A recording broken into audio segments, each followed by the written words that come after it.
Bueno, aquí estamos con un hombre que sabe de café. Guillermo Trujillo ha estado con nosotros, economista. Pero Guillermo ha hecho una cosa muy interesante, y es que él ha estado en el mundo gremial, empresarial e industrial con la ANDI, en el mundo gremial cafetero con la Federación de Cafeteros, y se ha metido de productor. Entonces yo creo que él tiene una visión comprensiva que hace mucha falta para entender lo que ha sido la caficultura, dónde está la caficultura, hacia dónde puede avanzar la caficultura en Colombia. Quien habla de Colombia, ya no tanto, antes se hablaba de café, Colombia idéntico a café. Guillermo, estamos asistiendo al eclipse de nuestra caficultura, de lo que fue nuestra economía cafetera, esa etapa tan importante en la historia de este país que tuvo como gran centro, gran actor la caficultura, o estamos viendo el surgir una nueva caficultura. Es una decadencia, es una transformación, y ahí tenemos que hablar de la federación que hay pegadita. ¿Cómo la ves? Yo no creo que estemos ante el eclipse. Primer punto. La caficultura sigue siendo una actividad muy dinámica, sigue siendo una actividad con una preponderancia fundamental en el empleo del campo colombiano, más que en el empleo, que es la afirmación que siempre hacen para defenderla, en el trabajo, porque es que esta actividad no necesita empleados. El 95% de los cafeteros hacen todas sus labores los mismos productores. Entonces hay que hablar es de genera trabajo. ¿Estacional o qué? Ese trabajo ya, mire que no es... ¿O ya se ha ido estabilizando? Ya no es, ya tiene mucha estabilidad en dos medidas. Una, ya lo miramos cómo la caficultura se ha desplazado. En primer lugar, porque la caficultura se va yendo a donde haya tierras óptimas y altos niveles de pobreza. En la medida en que los departamentos tradicionales de casi todo el siglo XX fueron logrando unos niveles de bienestar adecuados de lo que se llamó la civilización cafetera en los 80, la caficultura se fue desplazando a buscar tierras nuevas, tierras baratas y mano de obra suficiente. Simplemente les cito una cifra. En un departamento como Risaralda, solo el 13% de la población es rural. Un departamento como el Huila es el 50%. Entonces, allí está la materia prima fundamental.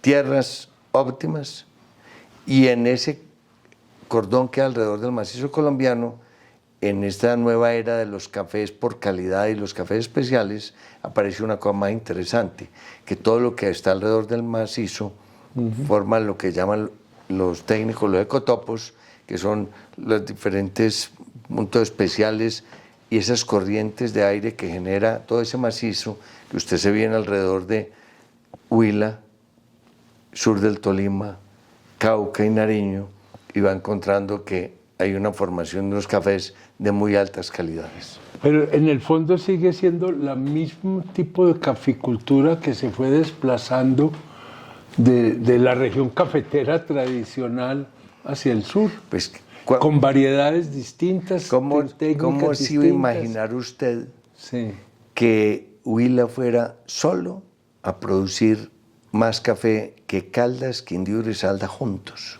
Eso es una transformación. ¿Y esto empezó hace cuántos años? Sustancial de la caficultura. Es un proceso lento, pero...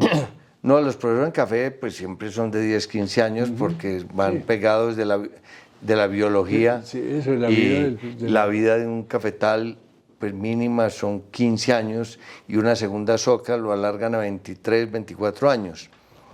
Este es un proceso que venía hace muchos años. Lo que pasa es que el poder político de los grandes departamentos productores mantuvo constreñida la voluntad de los huilenses, por ejemplo, y llegaron inclusive a hacer cosas tan, yo diría, tan aberrantes, como que liderado por Caldas, en los finales de los años 90, en un congreso cafetero diciendo un pacto de congelación de áreas, porque veían venir estruendoso crecimiento del Huila que iba a desplazar seguramente a los tradicionales. ¿Por qué? Porque iba a tener más mano de obra más barata. No, porque les quitaba el poder en la federación. Pero como los procesos son lentos, ese fenómeno que se empezó a presentar hace 20 años apenas se cristalizó hace 15 días con el nombramiento del gerente huilense. Ese es un poco la... Claro. Pero el tema de la mano de obra en estos departamentos había una estructura minifundista, pero predominaba en la producción el modelo de producción capitalista de gran empresa, y ese fenómeno de la migración, de poder llegar a un bienestar para poder migrar. El gran orgullo de un cafetero que yo vendía en Río Socio era, tenía 6 diplomas colgados en el corredor, el viejito, decía, es que yo eduqué a mis hijos para que no tuvieran que estar aquí. O sea, el bienestar, la educación, todo lo que el café le fue generando a esas zonas, le servía a todos estos viejos para ir sacando las nuevas generaciones que pudieran tener opciones de trabajo urbano, mucha más educación, y esa es una mano de obra pues que desde luego desaparecía para el café, pero yo eso lo considero, es un signo de progreso. Claro, sí, porque lo otro es condenarse a seguir haciendo lo mismo, condiciones de subsistencia y aprovechando el desempleo rural, estacional. Y al sur, ¿a qué llegó la caficultura? A generar bienestar. O sea, muy pocas actividades generan con tan poco área, con su propia mano de obra, encuentran unas familias que no tenían nada, un bienestar, ahí construyen su casa, le llega la electrificación, llega la escuela que les patrocina entre el departamento, el municipio, el comité de cafeteros, educan sus hijos, y en el fondo son unos propietarios ligados en el día a día a la economía de mercado, que viven pendientes de la bolsa de Nueva York. Son unos pequeños capitalistas que están buscando el mejor precio siempre para su producto y introduciendo la nueva. Pero esa dinámica que estás planteando, que me parece muy clara y yo diría deseable, ¿cierto? Pues porque salir de una condición de pobreza campesina, sin esperanza, a empezar a tener unos escenarios de, digamos, de bienestar rural que se va expandiendo, ¿cierto? ¿Por qué se puede dar en el Huila y por qué no se dio en la vieja región cafetera? Porque en la vieja región cafetera se dio lo mismo, pero 50 años atrás. Es que están viviendo momentos distintos. Es que no olvide ese es el punto. El café, el calzado y las confecciones se van desplazando por el mapa de la pobreza del mundo. Sí, sí. Y tenga en cuenta otra cosa. En esos departamentos, como por ejemplo Risaralda, que es, digamos, muy eje en ese tema, pero que también tiene influencia en lo que era el viejo Caldas, las transferencias de los que se lograron tener un nivel educativo y tuvieron agallas de las nuevas generaciones para coger un avión y irse a otros países, hoy las transferencias en un departamento como Risaralda valen 5 veces lo que vale una cosecha cafetera. Ojo la transformación sí, que hay allí. Pero es que entonces, esto hay que mirarlo en términos de procesos, de etapas. Esta es una etapa, la etapa de cafetera es una etapa importante en el inicio de modernización de una economía, una sociedad rural, pero que no tiene la capacidad de mantenerse, ¿cierto? Abre condiciones para nuevas posibilidades. O sea, en los departamentos tradicionales, sí, que es su pregunta, pues son etapas que ya pasaron. Ya pasaron, sí. En pequeña caficultura, en muchos de los municipios, todavía, digamos, el modelo es vigente. Sí. Tiene ya un problema de envejecimiento de los propietarios. Que es no renovación de la mano de obra. Pues. Y de los pequeños propietarios, que ese es un problema serio, sí, porque finalmente pues, lo que le aporta a la persona es energía convertida en fuerza. para poder llevar un bulto de abono o para recoger el café. Y finalmente, en la medida en que se van envejeciendo, se va complicando. Mientras tanto, para todas estas nuevas regiones, está en la nueva opción de trabajo, de propiedad, de bienestar, que es también de una infraestructura. etapa. Otra etapa. Va a llegar porque aquí hay una pregunta que uno podría hacer, listo. Como casi toda actividad económica en la historia humana, pues empieza con actividades que son fuertemente demandantes de mano de obra con una tecnología muy elemental. Y a medida que esa actividad económica va avanzando, pues la tecnología va aportando más a la generación del producto y, digamos, va descargando un poco de responsabilidad al trabajo en ese proceso de generar nuevo valor. Pero da la impresión, oyéndote, que la posibilidad de transformación tecnológica de esta caficultura es muy limitada. Es decir, es muy difícil, por no decir imposible, liberarse de la dependencia de la mano de obra tan fuerte. Pero sí hay fenómenos no sé si muy interesantes. Sí, sí. Pero sí hay, por ejemplo, una cantidad de elementos de tecnología que influyen en el aumento de la productividad, que se pueden lograr con el mismo recurso de tierra y trabajo, como son, por ejemplo, las nuevas variedades de café, que son resistentes a la roya, tienen, por ejemplo, más nudos florales, tienen, por lo tanto, 15-20% más de kilos por árbol, el grano es de mayor tamaño, entonces las posibilidades de obtener café supremo, o sea, malla superior a la malla 16-18, para tener granos de mayor calibre, son mayores en las variedades. La renovación, toda la asistencia técnica para hacer esas renovaciones, el control de elementos como la broca. Ahora con el niño anunciado volveremos a ver broca. La broca siempre le pega mucho más a los grandes productores, porque la mejor práctica para combatir la broca es recoger el café del suelo y el café maduro. Por eso en la zona donde hay más minifundios hay menos broca, porque el dueño recoge el café del suelo. Sí. El trabajador contratado no recoge el café y no que le está a la altura de los ojos, el que le queda fácil. El dueño recoge el café del suelo se arrodilla y hace permanente, porque es el mercado del sábado siguiente. Entonces hay una cantidad de elementos que hacen que esa pequeña caficultura puede ser muy productiva en términos de kilos por árbol, en términos de factores de rendimiento, y en otro punto que hoy tiene mucho valor, que es en obtener cafés especiales, cafés de tazas limpias, cafés con muy buenas calidades que el mercado premia y que un cafetero de gran formato, desde luego por el tipo, por no poder aplicar aspectos culturales, no lo puede lograr, y ese pequeño caficultor lo logra. Es que fíjate, estos puntos de vista me parecen que son fundamentales, y ahí surgen varias cuestiones. Uno que empieza uno a pensar, y es que la caficultura debe ser básicamente una actividad para pequeños y medianos productores, pues es casi que por su naturaleza misma, ¿sí? Segundo lugar, que ha habido intentos de tecnificación que puede que han aumentado la productividad, ¿cierto? El fenómeno caturra, porque ha tenido unos costos gigantescos. Parece que la caficultura de pronto dice, oiga, bajémosle un poco a esta hipertecnificación, porque yo necesito un desarrollo más integral, ¿no? No sé hasta dónde podríamos estar regresando a una caficultura que en muchos aspectos se parecía a la caficultura de hace 40, 50 años.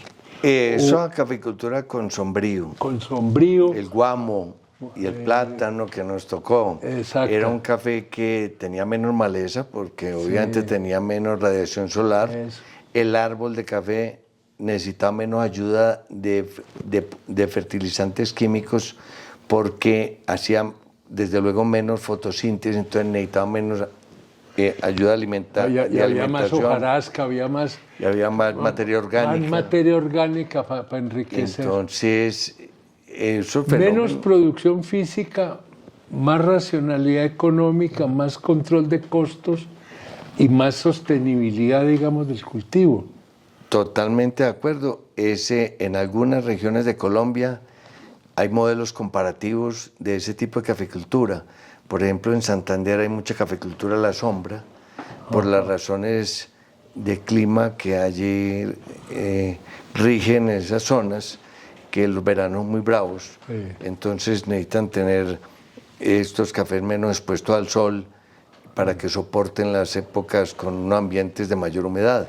Entonces aquí pues, tenemos que puntualizar redondeando.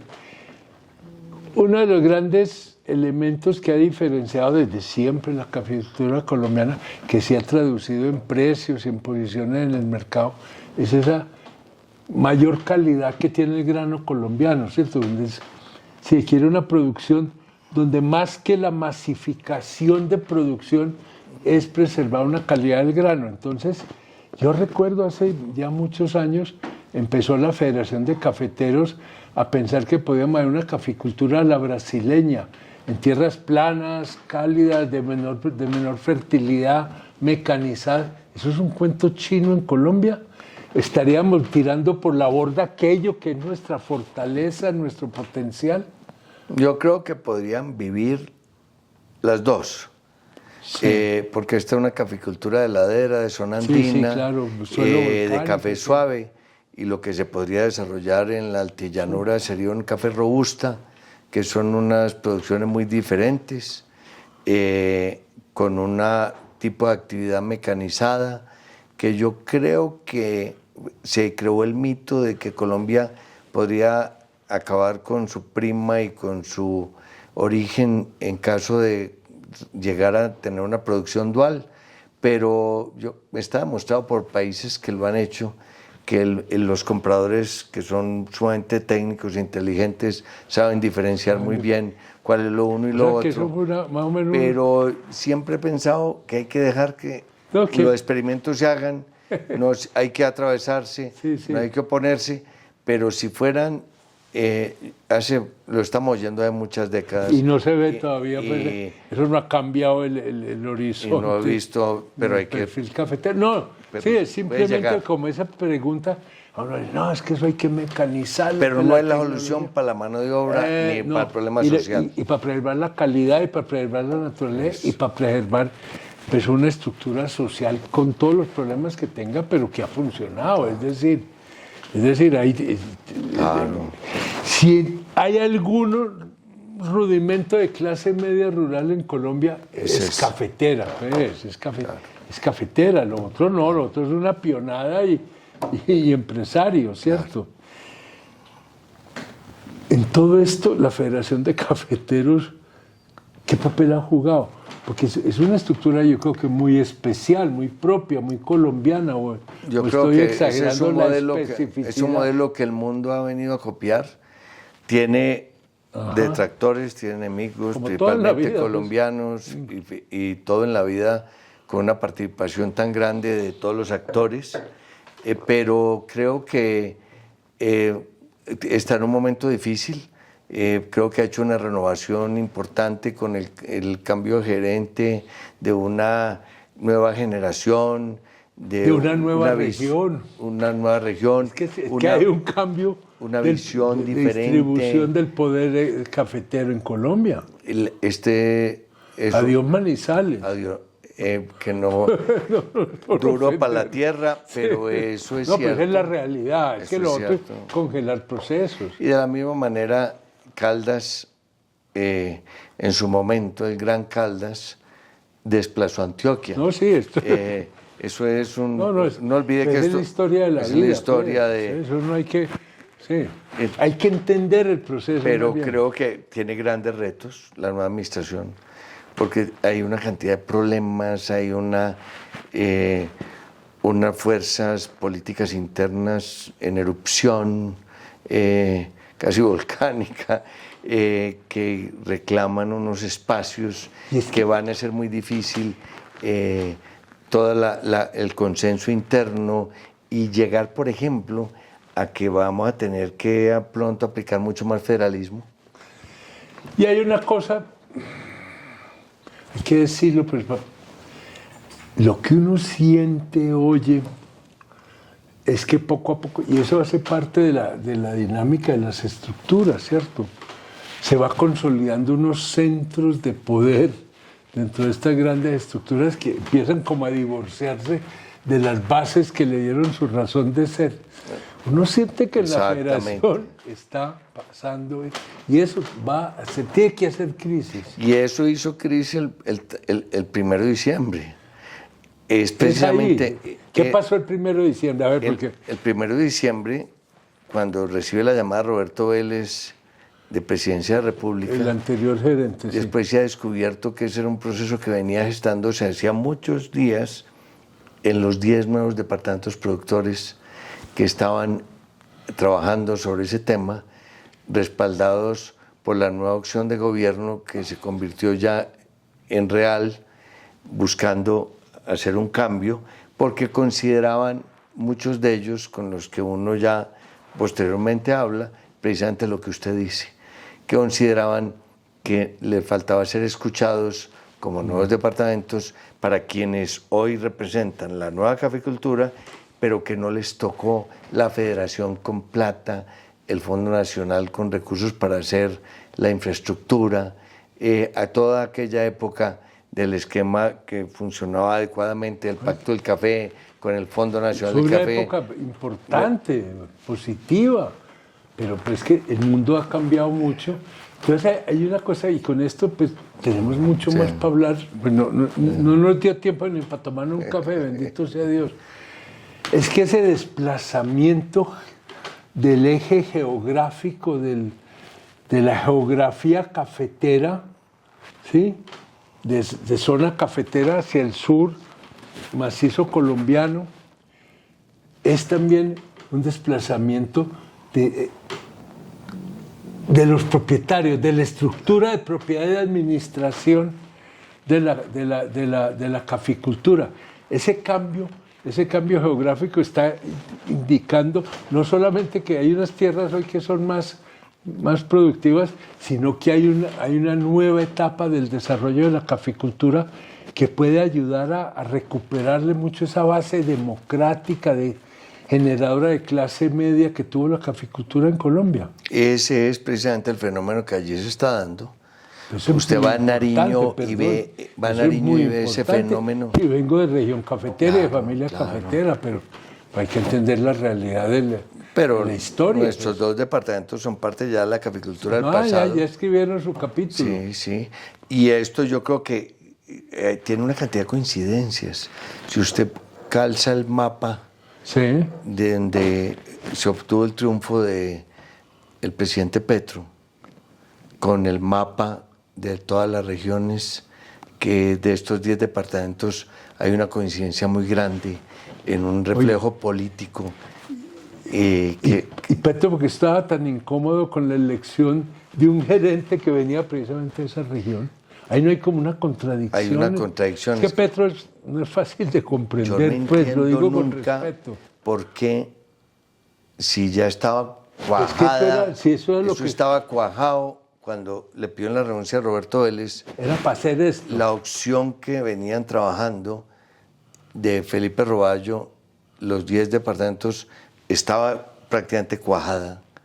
Nunca entendí por qué desde la Presidencia de la República no se expresó ante la dirigencia cafetera su beneplácito o por la posible elección de Felipe Roballo, que hubiera ahorrado mucho tiempo para todos estos meses que la caficultura quedó acéfala, que lleva 6 meses acéfala. Por fortuna el desenlace, yo creo que salió favorable en medida que él había prometido que buscaría que hubiera un gerente del Huila. Creo que hay una nueva sangre, hay una dirigencia que viene de otros sectores que es muy importante para aportarle una nueva visión a la actividad empresarial que desarrolla el gremio.